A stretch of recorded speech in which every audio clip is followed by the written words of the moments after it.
Hello बच्चों and welcome to study with unique.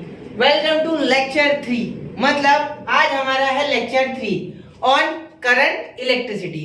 तो ये जो हमारा चैप्टर है अभी था इफेक्ट्स ऑफ इलेक्ट्रिक करंट, इस चैप्टर में हमने बच्चों heating effect of electric current क्या होता है, रेजिस्टर क्या होता है, पोटेंशियल डिफरेंस क्या होता है, सर्किट क्या होता है और वोल्टमीटर क्या होता है, एमीटर क्या होता है, उस पे न्यूमेरिकल्स कैसे है, पावर क्या होता है और उसके साथ पावर के साथ क्या रिलेशन है, इलेक्ट्रिकल एनर्जी का, वर्क का क्या रिलेशन है, वर्क कैसे होता है, वैटेज क्या होता है, हमारे घर की इलेक्ट्रिसिटी कैसे गिनी जाती है, शॉर्ट सर्किट क्या होता है, ये सारी चीजें हमने पिछले 2 लेक्चर्स में डिस्कस कर लिया। अगर आपने अभी तक वो लेक्चर नहीं देखा है तो प्लीज देख लीजिए लेक्चर 1 एंड लेक्चर 2।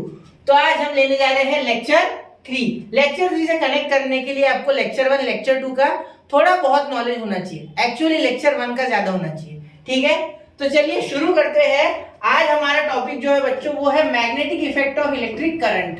क्या बच्चों? Magnetic effect. कौन सा effect? Magnetic effect of electric current. तो ये जो हमारा मैग्नेटिक इफेक्ट है, ठीक है, इसकी जो खोज है ये की थी हमारे हांस क्रिश्चियन ऑर्स्टेड ने। ठीक है, इन्होंने क्या किया बच्चों, एक ऐसा सर्किट लिया, ठीक है, और इस सर्किट में इस साइड बैटरी लगाई या सेल लगाया, ठीक है, और यहाँ एक कंपास रख दिया। क्या रख दिया? कंपास। तो कंपास के अंदर ऐसे एक सुई होती है जो डिफ्लेक्ट करती है। तो ये सुई इन्होंने क्या किया, इसमें से जब यहाँ की लगाई, क्या लगाई? की। ठीक है, वो यहाँ में की बना देता हूँ, यहाँ की बना देता, यहाँ बना देता की। ठीक है, तो देखो इन्होंने बीच में यहाँ की लगा दी, की। ठीक है, ये यानी स्विच। तो जब इन्होंने स्विच चालू कर दिया, स्विच चालू कर दिया, तो उस केस में इसमें क्या है, कंपास में डिफ्लेक्शन है। क्या है? डिफ्लेक्शन। तो इस डिफ्लेक्शन के कारण इन्हें पता चला कि किसी भी सर्किट में जब करंट दौड़ता है, मतलब किसी भी सर्किट में जब इलेक्ट्रिसिटी चलती है, इलेक्ट्रॉन्स का फ्लो होता है, ठीक है, उस केस में क्या होता है कि वहां मैग्नेटिक फील्ड जनरेट होता है। मैग्नेटिक फील्ड बनता है उस कंडक्टर के आजू बाजू। कहा? आजू बाजू, आसपास। ठीक है, तो यहाँ अगर आप देख रहे हो तो यहाँ हमें इसके ऊपर एक्सपेरिमेंट भी है। ठीक है, तो एक्सपेरिमेंट कुछ ऐसा है बच्चों, यहाँ हमने कंपास रख दिया, यहाँ इन्होंने क्या किया, ऐसे एक बोर्ड लगा दिया, इस बोर्ड के ऊपर आयरन फिलिंग डाल दी। तो जब इसमें से करंट पास हुआ तो इस तरीके से कंसेंट्रिक सर्कल्स बने। कंसेंट्रिक सर्कल है ना, ऐसे गोल गोल गोल गोल अंदर। ठीक है, तो इस तरह क्या हुआ कि यहाँ देखो ऐसे गोल, आपके टेक्स्ट बुक में भी दिया हुआ है, देखो ऐसे गोल गोल गोल ये कंसेंट्रिक सर्कल बने। ठीक है, और ये कंसेंट्रिक सर्कल की डायरेक्शन तो हमें पता है, हमने कौन नहीं अभी रूल पढ़ा नहीं आपने, मतलब। ठीक है, राइट हैंड थंब रूल। ठीक है, राइट हैंड थंब रूल। देखो कैसे, अगर ये इस तरीके से करंट है, करंट ऊपर जा रहा है, देखो यहाँ सपोज मैं एक नया बनाता हूँ, ठीक है, ये थोड़ा छोटा कर लेते। ठीक है, मैं दूसरा सर्किट बना रहा हूँ। देखो यहाँ देखो, अगर इस तरीके का एक सर्किट है, ठीक है, अब देखो इसमें इस तरीके से यहाँ मैंने सपोज वो कार्डबोर्ड लगाया है। ठीक है, अब देखो यहाँ अगर इस तरीके से करंट जा रहा है ऊपर, तो जो करंट का डायरेक्शन है उस डायरेक्शन में आपका थंब रखो और ये जो आपकी बाकी की फिंगर्स है, ठीक है, उसे कर्ल करो। अब जब आप कर्ल कर रहे हो इसे, तो ये कहाँ जा रहा है? देखो ये ऐसे, तो ये एंटी क्लॉकवाइज जा रहा है। सही है, एंटी क्लॉकवाइज। तो यानी अपवर्ड करंट के लिए anti clockwise direction, anti clockwise. ठीक है, और अगर यही करंट नीचे हो तो फिर अब नीचे के लिए, उसके लिए भी राइट हैंड। अब ये नीचे के डायरेक्शन में थंब आप पॉइंट करो, देखो ऐसे। और अब अगर आप कर्ल करोगे फिंगर्स तो देखो कैसे आ रही, कैसे ऐसे, मतलब ये देखो ये फिंगर्स इस तरीके से आ रहे हैं, मतलब इस तरीके से, तो इस तरीके से आ रहे हैं, मतलब ये क्या हो गया? क्लॉकवाइज। तो डाउनवर्ड के लिए क्लॉकवाइज। क्या? Clockwise, clockwise. समझ गए? यहां तक क्लियर है आपको? कोई इश्यू आता? याद रखना, ये थंब करंट के डायरेक्शन में, कर्ल द फिंगर्स। ठीक है, तो यहां जाके ऐसे आप यहाँ डायरेक्शन, ये देखो इस तरीके से मतलब कहाँ रहे वो? एंटी क्लॉकवाइज आ रहे हैं। देखो इस तरीके से कर्ल ऐसे हो रहे हैं फिंगर्स, मतलब ऐसे ऐसे क्या होता है? Anti clockwise. और जब ये इस तरीके से नीचे आया तो ये क्लॉकवाइज। समझ गए? क्लियर? ठीक है, अब ये आ गया है हमें, लेकिन मैंने आपको पहले बता दिया। ठीक है, अब कोई अगर बोले मुझे कि सर मैग्नेटिक फील्ड क्या कांस्टेंट है? नहीं बेटा, कांस्टेंट नहीं। Magnetic field is not constant, ठीक है।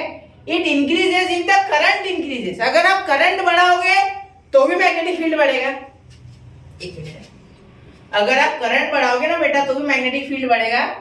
और अगर आप, एक मिनट पूरा पता था, हाँ, देखो यहाँ मैं बोलना चाहूंगा कि अगर I बढ़ता है मतलब आपका करंट बढ़ता है तो भी मैग्नेटिक फील्ड बढ़ता है, ठीक है। मैग्नेटिक फील्ड उसे वैसे बी से डिनोट करते हैं, लेकिन वो आपको आगे की क्लासेस में, अभी मैं सीधा लिखूंगा मैग्नेटिक फील्ड। तो अगर करंट बढ़ता है तो भी मैग्नेटिक फील्ड बढ़ता है, ठीक है। देखो, a magnetic field is produced around a straight current carrying conductor. If the current is unchanged, the magnetic field remains unchanged. ठीक है, लेकिन एक प्रॉब्लम है, जैसे जैसे डिस्टेंस बढ़ेगा वैसे वैसे मैग्नेटिक फील्ड कम होगा, ठीक है। डिस्टेंस बढ़ेगा मैग्नेटिक फील्ड कम होगा, डिस्टेंस घटेगा मैग्नेटिक फील्ड बढ़ेगा। डिस्टेंस घटेगा मैग्नेटिक फील्ड बढ़ेगा, डिस्टेंस बढ़ेगा मैग्नेटिक फील्ड घटेगा। जैसे आप सोचो, एक मैग्नेट है, उससे जितना दूर आप कोई चीज रखते हो उतना वो थोड़े कम फोर्स से खींचा जाती है उसकी तरफ, और अगर आप कोई चीज पास में रखो उसके तो जल्दी खींचे जाएगी, सही है ना। जैसे मैग्नेटिक फील्ड मैग्नेट के पास रहा तो ज्यादा रहता है, दूर गया तो कम होता है। बस इतना याद रखना कि जैसे जैसे दूर जा रहा है मैग्नेटिक फील्ड घट रहा है। लेकिन एक करंट कैरिंग कंडक्टर में मुझे मैग्नेटिक फील्ड बढ़ाना है, फिर क्या करूंगा मैं, तो मैं करंट बढ़ा दूंगा ना। If the I increases, magnetic field, mag field increases, ठीक है। If the current decreases, magnetic field also decreases। बस सीधी सी बात है। करंट अगर बढ़ता है तो मैग्नेटिक फील्ड बढ़ता है, करंट अगर घटता है तो मैग्नेटिक फील्ड भी घटता है, सीधी सी बात है। क्योंकि करंट के कारण ही तो उसमें मैग्नेटिक फील्ड बना था, और करंट ही घट गया तो मैग्नेटिक फील्ड क्या हो गया, फिर घट गया। समझ गए? क्लियर? कोई इशू नहीं? चलो आगे चलते हैं। अब ये बहुत इंपॉर्टेंट है, अब मैंने राइट हैंड थंब रूल आपको बता दिया। देखो ऐसे रखो और इस तरीके से फिंगर्स कर्ल करो, देखो जैसे यहाँ बताए हैं, ठीक है। तो ये कैसे घूमे, एंटी क्लॉकवाइज घूमे, घूमर घूमर घूमे एंटी क्लॉकवाइज। और ये देखो इस तरीके से नीचे रखोगे, ये क्लॉकवाइज घूमेगा, ठीक है। ऐसे रखोगे तो भी ये क्लॉकवाइज घूमेंगे, देखो clockwise clockwise clockwise clockwise clockwise clockwise. समझ गए? चलो समझ गए। क्लॉकवाइज यानी घड़ी के कांटे के साथ, और ये घड़ी के हैंड के उल्टा, घड़ी के कांटे के उल्टा, एंटी क्लॉकवाइज यानी, ठीक है। अब इसे कुछ लोग मैक्सवेल क्रॉक्सक्रू रूल भी कहते हैं, ठीक है। ऐसा कुछ जरूरी नहीं है इसे सिर्फ राइट हैंड थंब रूल ही बोला जाएगा, ठीक है। तो ये हम direction of magnetic lines of force इससे निकाल सकते हैं, ठीक है। इसे मैग्नेटिक फील्ड, और ये जो इसमें लाइंस दिख रही, देखो ऐसा कंडक्टर है, इसमें जो ऐसी लाइंस बनती है, ठीक है, इसे बोला जाता है मैग्नेटिक लाइंस ऑफ फोर्स, ठीक है। मैग्नेटिक लाइंस ऑफ फोर्स, सही है, समझ गए। ये इन लाइंस को बोला जाता है, और ये जो फील्ड है यहाँ, इस फील्ड को बोला जाता है मैग्नेटिक फील्ड, मैग्नेटिक फील्ड। समझ गए? क्लियर है? कोई इश्यू नहीं? ऊपर गया तो एंटी क्लॉकवाइज, नीचे आया तो क्लॉकवाइज। समझ गए? समझ गए? आए ध्यान में आपको? क्लियर? कोई बात नहीं? चलो अब ये देखो, अब यहाँ magnetic field produce by current through a circular loop of a conducting wire, ठीक है। अब सर्कुलर लूप क्या होता है ये समझ गया? इसे छोटा कर देता है, ठीक है,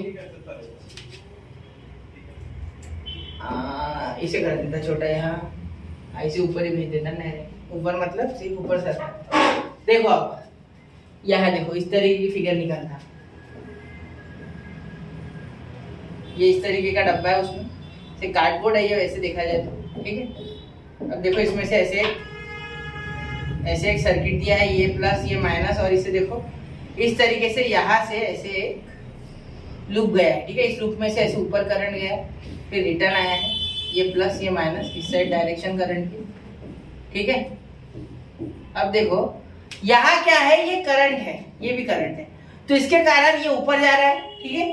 तो कर्ल करो fingers, anti clockwise, anti clockwise, ये भी एंटी क्लॉकवाइज, और ये क्लॉकवाइज, ये भी क्लॉकवाइज, ये भी क्लॉकवाइज। देखो क्लॉकवाइज, तो क्लॉकवाइज और एंटी क्लॉकवाइज ऐसी दोनों अपोजिट जो है लाइंस ऑफ मैग्नेटिक फील्ड जो है वो अपोजिट अपोजिट डायरेक्शन में है, और मैग्नेटिक लाइंस ऑफ फोर्स भी अपोजिट अपोजिट डायरेक्शन में। ठीक है, मैग्नेटिक लाइंस देखो इस तरीके से, ये है हमारा क्लॉकवाइज, ये है हमारा एंटी क्लॉकवाइज। देखो यहाँ भी बताया गया है ये सब फिगर में आपके। ठीक है, ये कार्डबोर्ड है, कार्डबोर्ड। ठीक है, ये मैंने पहले बता दिया कि कार्डबोर्ड कुछ भी रख सकते हैं आप। ये हमारा वायर है या लूप बोल सकते हैं। ठीक है, यहाँ बोल दो आप magnetic lines of force, magnetic lines. ठीक है, ये हमारा मैग्नेटिक फील्ड पूरा इसके अंदर जो है वो, ठीक है, जिसमें मैग्नेटिक लाइंस है। ठीक है, ये हमारी बैटरी है या सेल है, जो भी आप बोलो। ठीक है, ये सर्किट है, बस खत्म। ठीक है, पास जाओगे मैग्नेटिक फील्ड बढ़ेगा, दूर जाओगे मैग्नेटिक फील्ड घटेगा। क्यों? जैसे एग्जांपल के तौर पर आप एक मैग्नेट ले लो घर पे, उसके पास एक लोहे का नेल रखो, लोहे का खिला रखो। जब पास रहेगा वो, ठीक है, वो जो खिल्ला है वो पास रहेगा तो जल्दी खींचा जाएगा, और दूर रहेगा तो मैग्नेट उसे आराम से खींचेगा, या खींचेगा ही नहीं, क्योंकि मैग्नेटिक पावर उसकी घट गई। ठीक है, the intensity of magnetic field depends upon at any point produced by current flowing through the wire is dependent on the current। सीधी सी बात है, मैंने पहले बता दिया था कि magnetic field is directly proportional to the current। why? अरे भाई, जितना करंट बढ़ेगा उतना ही तो मैग्नेटिक फील्ड बढ़ेगा ना।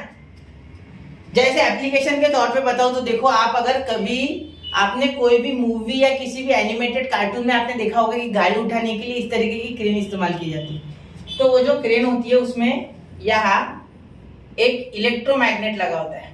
क्या लगा होता है? इलेक्ट्रोमैग्नेट। तो ये जो नीचे गाड़ी है, ठीक है, ये इसे ऐसे हवा में खींच लेता है ऊपर फोर्सेस से।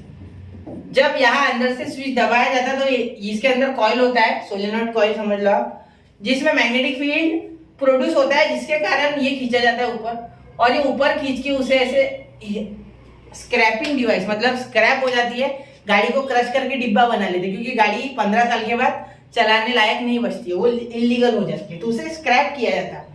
ठीक है, तो वहां इस्तेमाल होता है। दूसरा, ये बहुत सी जगह जैसे अपना इंडक्शन कुकर में भी ये इस्तेमाल किया जाता है। अब ये वहां मैग्नेट नहीं है, वहां सिर्फ डिटेक्शन के लिए इस्तेमाल होता है, डिटेक्शन। अब डिटेक्शन क्या होता है कि भाई उसके ऊपर कुछ चीज रखे तभी वो चालू होता है, आपको पता होगा। तो उस सेंसर को काम करने के लिए इस चीज की जरूरत पड़ती है, समझे? आयरन में तो ये सबसे अच्छा है, क्योंकि ये इलेक्ट्रोमैग्नेट हम इस्तेमाल करते हैं। ठीक है, समझ गए? चलो, अब magnetic field due to current carrying solenoid. अब सोलेनॉइड क्या होता है? पहले I like to tell you first that what is solenoid. पहले मुझे पसंद आएगा कि आपको सोलेनॉइड बताया जाए। अब देखो, मैं यहाँ सोलेनॉइड अलग रंग से बनाने की कोशिश करूंगा प्यारे बच्चों।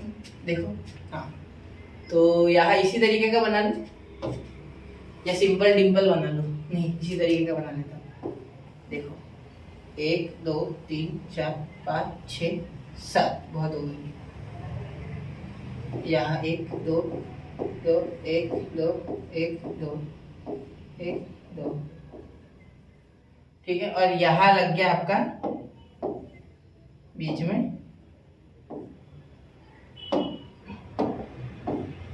यहाँ लग गया आपका बीच में ये की। ये क्या है? की है। ठीक है, अब देखो, ये प्लस ये माइनस। ठीक है, अब ऐसे करंट जा रहा है इसमें से, कॉइल में से, ये ऊपर जा रहा है। देखो, ऐसे आया, ऐसे गया, ऐसे आया, ऐसे गया, ऐसे आया, ऐसे गया, ऐसे आया, ऐसे गया, ऐसे गया, ऐसे गया, ऐसे आया, ऐसे गया, आया, ऐसे गया, ऐसे बाहर गया, ये और ये। चलो, ठीक है, अब देखो, यहाँ ये की जब बंद है तो ये सोलेनॉइड एक्टिवेट हो जाएगा। What is solenoid? सोलेनॉइड ये कॉइल होता है। क्या होता है? कॉइल होता है। किस चीज का बना होता है? Insulated copper wire, insulated copper wire. ठीक है, हमें जो डेफिनेशन याद करनी है मैं उसके बारे में बात कर रहा हूं। ठीक है, where a copper wire with a resistive coating is wound in a chain of loops। ठीक है, ये कॉइल यानी चेन ऑफ लूप्स, ठीक है, चेन ऑफ लूप्स मतलब लूप्स बनेंगे, लूप्स। जैसे स्प्रिंग होता है ना, स्प्रिंग, आप इसे स्प्रिंग से जोड़ सकते, स्प्रिंग इस तरीके का होता है, ठीक है। Chain of loops is called solenoid, इसे क्या कहते हैं हम? सोलेनॉइड। समझ गए? क्लियर? इस सोलेनॉइड में मैग्नेटिक फील्ड बनता है। कैसे बनता है? देखो, अंदर जो डायरेक्शन होती है वो इस तरीके की होती है। एक इसका जो पोल होता है, जो पॉजिटिव के साइड होता है वो साउथ पोल होता है, और जो निगेटिव के साइड होता है, ठीक है। तो देखो करंट यहाँ हो गया आपका साउथ पोल यानी एस, और यहाँ हो गया आपका नॉर्थ पोल यानी एन, ठीक है। तो ये साउथ पोल से इस तरीके से आपकी मैग्नेटिक लाइंस ऑफ फोर्स निकलेगी। मैं इसे अलग रंग से ले लेता जिससे कि आपको समझने में आसानी हो। तो मैं ले लूँ, अब यहाँ कौन सा ले लूँ भाई?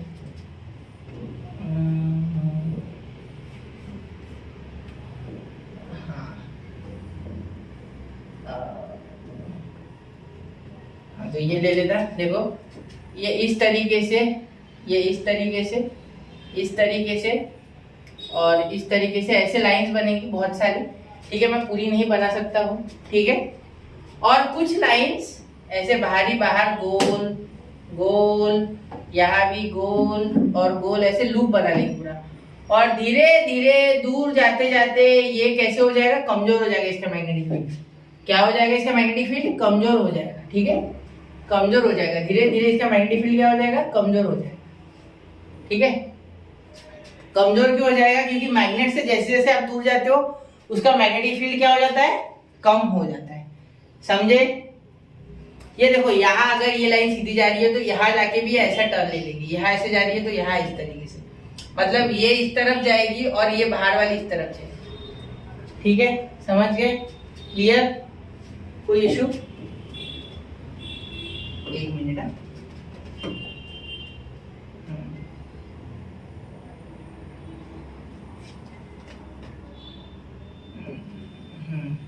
दिख गया? अब दिख रहा है? गंदा दिख रहा था ना, इसलिए मैंने छोटा कर लिया। समझ गए? ये देखो, ये नीचे इधर आ गया लूप, ये इस तरीके से बाहर निकल गया, south to north, south to north, याद रखना हमेशा, ठीक है। अब इसमें अंदर, ये लूप्स के अंदर जो मैग्नेटिक फील्ड होता है वो यूनिफॉर्म होता है। अंदर, अंदर की बात कर रहा हूं, बाहर नहीं। बाहर जैसे जैसे दूर जाओगे मैग्नेटिक फील्ड कम होगा, अंदर मैग्नेटिक फील्ड यूनिफॉर्म रहता है। क्या रहता है? Uniform. One of the open end of the solenoid act as a magnetic north pole and other as a magnetic south pole. The magnetic lines of force inside the solenoid are parallel to each other. कैसे होती है? Parallel, एक दूसरे से collide नहीं करती। देखो parallel है, मेरे फिगर में तो नहीं, लेकिन यहाँ देखो आप, यहाँ जो नीट एंड क्लीन फिगर है उसमें देखो, ठीक है, आपके टेक्स्ट बुक में दिया हुआ है। क्लियर? समझ गए? अब एक एक्टिविटी है वो करेंगे। सोलेनॉइड समझ गए आप? चलो अब एक्टिविटी करेंगे। अब एक्टिविटी देखो यार, कुछ नहीं है, एक ये मैं बड़ा कर देता हूँ इसे सीधे सीधे, ठीक है। यहाँ हाँ, इसे थोड़ा बड़ा कर देता हूँ जिससे कि आपको समझ जाए ये चीज। हाँ, तो ये देखो क्या बोला गया है इस एक्सपेरिमेंट में। अगर आप देखोगे तो यहाँ आपको एक हॉर्सशू मैग्नेट दिख रहा है, ठीक है। ये एक स्टैंड दिया गया है, ठीक है। यहाँ एक कॉपर वायर लगाया गया है, ठीक है, और यहाँ दूसरा स्टैंड। अब ये कॉपर वायर तना के टेंशन में लगाया गया है। कैसे लगाया गया है? टेंशन में। इसके ऊपर टेंशन है, मतलब इसको खींच रहे हैं, ठीक है। जैसे हमारे गिटार में होता है ना, टन टन नन नन, सुना तो होगा गिटार। तो गिटार में जो होता है वो वायर कैसे तान के लगाया जाता है, तान के समझता है ना, इस तरीके से खींच के, ठीक है। तो देखो यहाँ बीच में ये जो है मैग्नेट ये लगाया गया, और मैग्नेट देखो, यहाँ देखो, ये आपका वायर है, यहाँ ये है आपके बैटरी। क्या है? बैटरी है आपकी, ठीक। समझ गए यहाँ तक? अब ये देखो, ये कॉपर वायर है, ठीक है, समझ गए। अब इसके अंदर से ये निकाला है पूरा सेटअप। देखो ये वायर इसके अंदर से निकल रहा है, वो दिख नहीं रहा है पीछे का, ठीक है। अच्छे से बताया नहीं गया, वो फिगर में वो चीज बताई नहीं। यहाँ देखो, यहाँ बताया गया है, ठीक है। अब यहाँ अगर आप देखोगे, मैंने जानबूझ के छोटा कर लिया क्योंकि ये फिगर्स भी दिखनी चाहिए, ठीक है। अब देखो यहाँ अगर आप इसमें से करंट छोड़ोगे तो इस साइड करंट जाएगा, ठीक है। अब इस डायरेक्शन में अगर देखोगे तो एंटी क्लॉकवाइज साइड में आपके लूज बनेंगे इस तरीके से, सही है। और यहां नीचे आएगा तो क्लॉकवाइज, जिस कारण ये क्या करेगा, वाइब्रेट करेगा। क्या करेगा, वाइब्रेट। देखो magnetic field perpendicular to the plane of the wire going inside the paper. अब यहाँ पेपर तो नहीं है फिलहाल, ठीक है। यहाँ सिर्फ आप इतना याद रखो कि ये ऑसिलेट करेगा, वाइब्रेट करेगा इतने जगह में। क्यों कर रहा है, क्योंकि इस पे दोनों साइड फोर्स लग रहा है, ठीक है। मैग्नेटिक फील्ड बन रहा है, नॉर्थ पोल साउथ पोल दोनों इसे खींच रहे हैं, तो दोनों खींच रहे हैं, तो इक्वल डिस्टेंस पे होने के कारण दोनों इक्वल फोर्स लगा रहे हैं, जिस कारण ये खींच रहे हैं। आप सिर्फ इतना याद रखो, ठीक है, आपको उतना याद रखना है, ठीक है। इस कारण से ये ऑसिलेट हो रहा है, इस साइड और इस साइड दोनों साइड। देखो ये बताया गया है, मतलब ये जो बीच में जो वायर है ये, ठीक है, ये इस साइड भी वाइब्रेट हो रहा है, इस साइड भी ऐसे ऐसे ऐसे ऐसे ऐसे ऐसे वाइब्रेट हो रहा है। वाइब्रेट होने के कारण क्या हो रहा है, कॉपर वायर मैग्नेटिक, वैसे कॉपर मैग्नेटिक नहीं होता, ये आपको पता होना चाहिए। कॉपर ये मैग्नेटिक नहीं होता है, कॉपर फेरोमैग्नेटिक नहीं होता है। अब ये आगे क्लासेस में, लेकिन कॉपर मैग्नेटिक नहीं होता है, इसीलिए कॉपर के जो प्रॉपर्टीज है उस हिसाब से उसने मैग्नेट की तरफ आकर्षित नहीं होना चाहिए था, लेकिन वो क्यों अट्रैक्ट हो गया, क्योंकि उसमें से अब करंट गया तो उसमें मैग्नेटिक फील्ड बनी। मैग्नेटिक फील्ड बनने के कारण वो भी खींचा गया। सही है, समझ गए, क्लियर, यहाँ तक कोई इशू, ठीक है। अब ये देखो मैग्नेटिक फील्ड हमने यहाँ कर लिया। अब आगे देखो, फ्लेमिंग्स लेफ्ट हैंड रूल बदलता हूँ क्या है। अब मैं इसके बाद आपको इलेक्ट्रिक मोटर भी बताऊंगा, ठीक है। अब पहले फ्लेमिंग्स लेफ्ट हैंड रूल समझ लेते हैं। ये देखो, अब पहले तो आप मेरी तरफ देखो, अब देखो मेरे हाथ की तरफ देखो, ये सॉरी लेफ्ट देखो। आपको ये दो उंगलियां ऐसे मोड़ लेनी है, जो सबसे लास्ट वाली, मिडल फिंगर, फोर फिंगर और थंब, ये इस तरीके से रखो, और ये मिडल फिंगर को ऐसा कर लो राइट एंगल पे, जिससे कि ये फोर फिंगर को परपेंडिकुलर हो जाए और थंब भी इन सबको परपेंडिकुलर। देखो ये बंदूक की तरह, ये बंदूक ऐसी होती है, ठीक है, और इस मिडल फिंगर को ऐसे कर दोगे तो बंदूक मिट गई। ये देखो ऐसे, ठीक। अब देखो यहाँ ये जो हमारी फिंगर है, ठीक है, मिडल फिंगर, ये हमें क्या बता रही है, करंट की डायरेक्शन। क्या बता रही है, डायरेक्शन ऑफ करंट, ठीक है।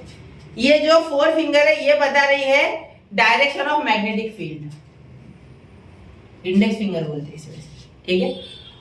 और थंब क्या बता रहा है, फोर्स ऑन द कंडक्टर, मतलब फोर्स किस डायरेक्शन में लग रहा है। मानो या ना मानो, आगे के क्लासेस में ये लॉज आपको काम में आएंगे, इसलिए ये जरूर पढ़ना, याद रखना। मैं आपको एक रूल बताता हूँ, देखो ये जो थंब है ये है फोर्स, ये है मैग्नेटिक फील्ड, ये है करंट। अब याद कैसे रखें सर, तो ये फोर्स है ना बेटा, तो इसको बोलो F, इसको बोलो M, इसको बोलो C। अब क्या, FMC याद रखना, FMC। अब FMC कैसे याद रखें, तो F को बोलो फादर, M को बोलो मदर और C को बोलो चाइल्ड। याद हो गया, फादर मदर चाइल्ड। फादर यानी फोर्स, M मदर यानी मैग्नेटिक फील्ड, C चाइल्ड यानी करंट। समझ गए, तो इस तरीके से आपको याद रखना है, ठीक है। ये है फ्लेमिंग्स लेफ्ट हैंड रूल, ठीक है। और ये तीनों एक दूसरे को म्यूचुअली परपेंडिकुलर होते हैं, मतलब ये देखो ये इससे परपेंडिकुलर है, ये इससे परपेंडिकुलर है, ये इससे परपेंडिकुलर है। समझ गए, क्लियर। देखो इस तरीके से ये फोर्स, ये और ये देखो ये इस तरीके से परपेंडिकुलर। समझ गए, क्लियर, कोई इशू नहीं। ये इस तरीके से नहीं है, ये परपेंडिकुलर है, ऐसा ही है एक्चुअली, ठीक है। आप अगर सोच रहे हो ऐसा ऐसा नहीं, ये इस वाले प्लेन में हो गए, ठीक है, नीचे वाले। रुको एक मिनट, बुक देना सर। देखो ये इस वाले प्लेन में है, ठीक है, और ये इसके ऊपर ऐसा फोर्स, ये देखो ये इस वाले प्लेन में। किस की बात कर रहा हूं मैं, ये देखो ये हमारा डायरेक्शन ऑफ मैग्नेटिक फील्ड और करंट, ये इस वाले प्लेन में है, लेकिन ये जो है फोर्स ये ऊपर लग रही इस तरीके से। समझ गए, इसीलिए इसे परपेंडिकुलर है, ये दोनों को म्यूचुअली परपेंडिकुलर है। कौन, फोर्स, ठीक है, क्लियर, समझ गए। चलो अब इलेक्ट्रिक मोटर हम देखेंगे बच्चों अगले लेक्चर में। तब तक के लिए लॉस को पढ़े, लॉस का यूज करके इलेक्ट्रिक मोटर समझा सकता हूं मैं, वैसे नहीं। तो चलिए मिलते हैं अगले लेक्चर में इलेक्ट्रिक मोटर के साथ। जय हिंद, जय भारत।